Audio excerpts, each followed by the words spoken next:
खनिज और प्राकृतिक संसाधन। खनिज प्राकृतिक रूप से मिलने वाले ऐसे पदार्थ जिन्हें खनन क्रिया द्वारा प्राप्त किया जाता है खनिज कहलाते हैं। इनकी एक विशेष रासायनिक बनावट तथा कुछ भौतिक गुण होते हैं, जैसे कोयला, लोहा अयस्क, पेट्रोलियम, सोना, चांदी आदि। खनिज मुख्यतः दो प्रकार के होते हैं। पहला धात्विक खनिज तथा दूसरा अधात्विक खनिज। धात्विक खनिज वे सभी खनिज जिन्हें तोड़ने या पिघलाने पर धातुएं प्राप्त होती हैं उन्हें धात्विक खनिज कहते हैं,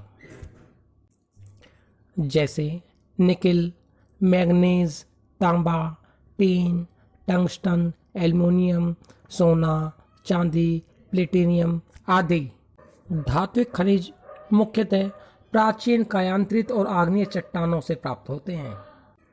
अतः धात्विक खनिज मजबूत, कठोर, चमकदार, पुनः उपयोग में आने वाले तथा विद्युत सुचालक संबंधी आदि गुणों से युक्त होते हैं। इनकी सबसे महत्वपूर्ण विशेषता यह है कि इन खनिजों को तारों के रूप में तथा चद्दरों के रूप में या परतों के रूप में भी ढाला जा सकता है। इन खनिजों को मुख्यतः दो भागों में बांटा गया है। पहला लौह खनिज, दूसरा अलोह खनिज। ऐसे खनिज जिनमें लौह का अंश होता है उन्हें लौह खनिज के नाम से जाना जाता है, जैसे लोहा अयस्क, manganese, chromium, nickel, cobalt, tungsten, boron, bauxite, vanadium, chromite, pyrite, nickel, titanium आदि।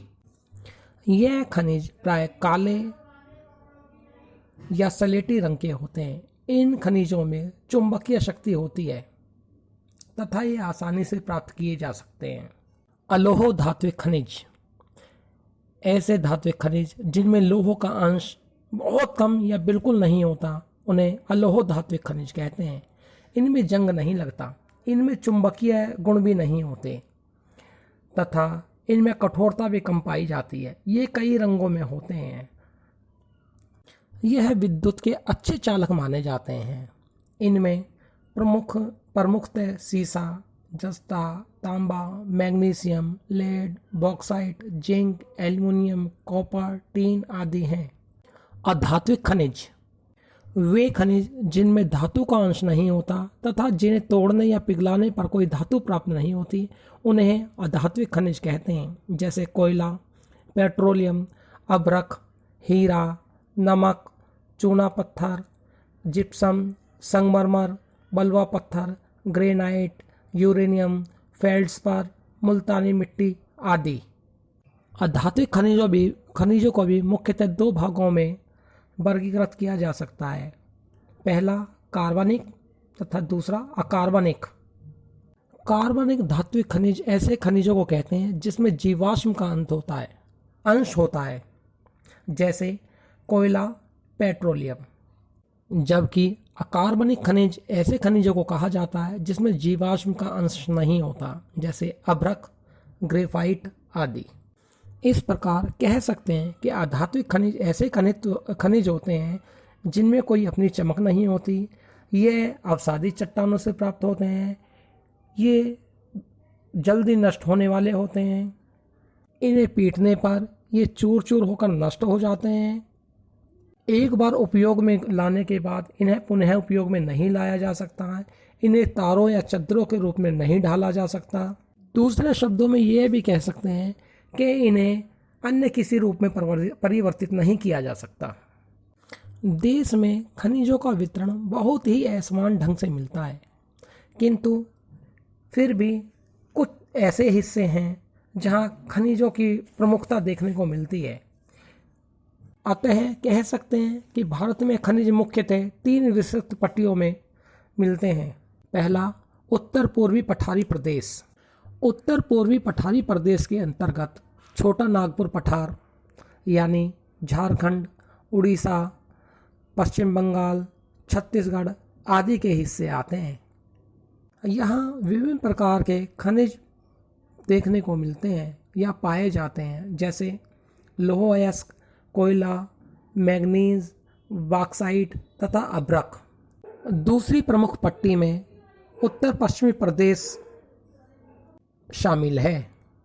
इसमें राजस्थान के अरावली तथा गुजरात के कुछ हिस्से शामिल हैं।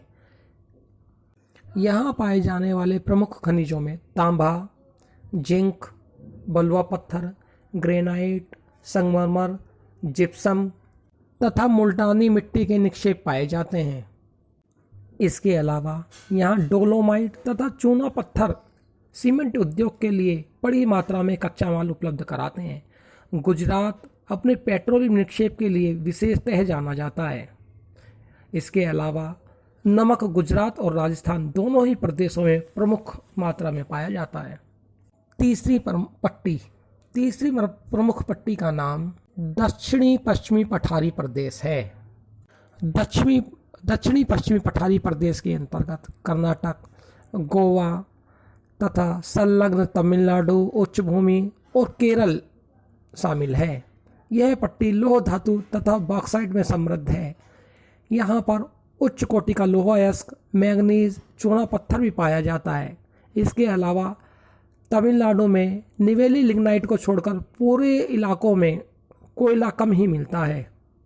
इस पट्टी की सबसे खासियत या खास बात यह है कि यहाँ केरल में मोनोजाइट, थोरियम तथा बॉक्साइट के निक्षेप मिलते हैं, जिनसे देश के विकास में काफ़ी प्रगति हुई है, या दूसरे शब्दों में कहें कि देश की प्रगति में काफ़ी योगदान मिला है। इसके अलावा हिमालय पट्टी में तांबा, सीसा, जस्ता, कोबाल्ट तथा अन्य रंग रत्न पाए जाते हैं। इसके साथ ही हिमालय के पूर्वी हिस्सों में खनिज तेल के काफ़ी निक्षेप मिलते हैं, जिससे देश की पेट्रोलियम संबंधी ज़रूरत को पूरा किया जाता है। आइए अब हम खनिजों के स्थानिक प्रारूप के बारे में समझने का प्रयास करते हैं। लौह अयस्क। देश में लौह अयस्क के बड़े भंडार मौजूद हैं। देश में मिलने वाले प्रमुख लौह अयस्कों में हेमेटाइट तथा मैग्नेटाइट हैं।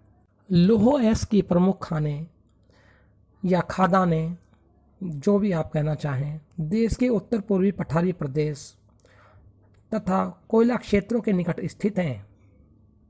देश के कुल लौह अयस्क क्षेत्र के आरक्षित भंडारों के लगभग 95% भाग उड़ीसा, छत्तीसगढ़, झारखंड, गोवा, कर्नाटक, आंध्र प्रदेश तथा तमिलनाडु राज्यों में स्थित हैं। उड़ीसा में लौह अयस्क मुख्यतः मयूरभंज, सुंदरगढ़, झार पहाड़ी श्रृंखलाओं में पाया जाता है। यहाँ की प्रमुख महत्वपूर्ण खादानें मयूरभंज, केंदुझार, सुंदरगढ़, सिंहभूम, दांतेवाड़ा, बेलाडीला तथा दुर्ग में विस्तृत हैं। कर्नाटक के बेलारी, चिकमंगलूर तथा बाबा बुदन की पहाड़ियों में स्थित कुद्रेमुख और शिमोगा प्रमुख हैं। इसके अलावा महाराष्ट्र के चंद्रपुर, रत्नागिरी जिले, आंध्र प्रदेश के करीमनगर, वारंगल, कुरुनूल, कडप्पा, अनंतपुर जिले तथा तमिलनाडु के सेलम और नीलगिरी जिले में लौह अयस्क की प्रमुख खानें हैं। गोवा भी लौह अयस्क के प्रमुख उत्पादक राज्यों में से एक है। मैग्नीज का प्रयोग लौह को मिश्र धातु के रूप में बदलने के लिए किया जाता है। उड़ीसा मैग्नीज का अग्रणी राज्य है। प्रमुख खदानें केंदुझार, बोनाई, गंगपुर, सुंदरगढ़, कालाहांडी, कोरापुट, बोलनगीर, शिमोगा, धारवाड़, बेलगाम, बेल्लारी, चिकमंगलूर, चित्रदुर्ग आदि हैं। इस प्रकार उड़ीसा, कर्नाटक, महाराष्ट्र तथा मध्य प्रदेश इसके अग्रणी राज्यों में, जबकि गोवा, आंध्र प्रदेश, झारखंड मैग्नीज के गौण उत्पादक राज्यों में शामिल हैं। बॉक्साइट, इसका प्रयोग एल्युमिनियम निर्माण के लिए किया जाता है। यह मुख्यतः प्रायद्वीपीय पठार के तटीय तथा पठारी भागों में मिलता है। बॉक्साइट का सबसे प्रमुख उत्पादक राज्य उड़ीसा है। अन्य प्रमुख उत्पादक राज्यों में झारखंड, छत्तीसगढ़, गुजरात, मध्य प्रदेश, महाराष्ट्र, कर्नाटक, गोवा तथा तमिलनाडु हैं। तांबा, इसका प्रमुख उपयोग विद्युतीय वस्तु बनाने के रूप में किया जाता है। इसके अलावा यह मिश्र धातु योग्य गुण रखता है, जिसके कारण आभूषणों को गढ़ना और उसे मजबूती प्रदान करना इसके महत्वपूर्ण गुणों में शामिल है। इसी गुण के कारण इसे स्वर्ण में मिलाया जाता है। इसके प्रमुख निक्षेप झारखंड के सिंहभूम, मध्य प्रदेश के बालाघाट, राजस्थान के झुंझुनू तथा अलवर में पाए जाते हैं। इसके अलावा आंध्र प्रदेश के गुंटूर, कर्नाटक के चित्रदुर्ग, हासन, तमिलनाडु के आरकाट जिले तांबा के गौण उत्पादक राज्य हैं। अभ्रक, अभ्रक का इस्तेमाल मुख्यतः विद्युतीय तथा इलेक्ट्रॉनिक्स उद्योग में किया जाता है। इसे पतली चद्दरों के रूप में विघटित किया जा सकता है, जो काफ़ी कठोर और सुगम्य होती है। भारत में मुख्यतः यह झारखंड, आंध्र प्रदेश, राजस्थान, तमिलनाडु, पश्चिम बंगाल, मध्य प्रदेश में पाया जाता है। इसके अलावा अभ्रक कर्नाटक, तमिलनाडु तथा महाराष्ट्र जिले में भी प्रमुखता से मिलता है। वीडियो के दूसरे भाग में हम ऊर्जा संसाधनों के बारे में पढ़ेंगे और समझने की कोशिश करेंगे कि ऊर्जा संसाधनों का क्या महत्व है तथा इसका संरक्षण किस प्रकार किया जा सकता है।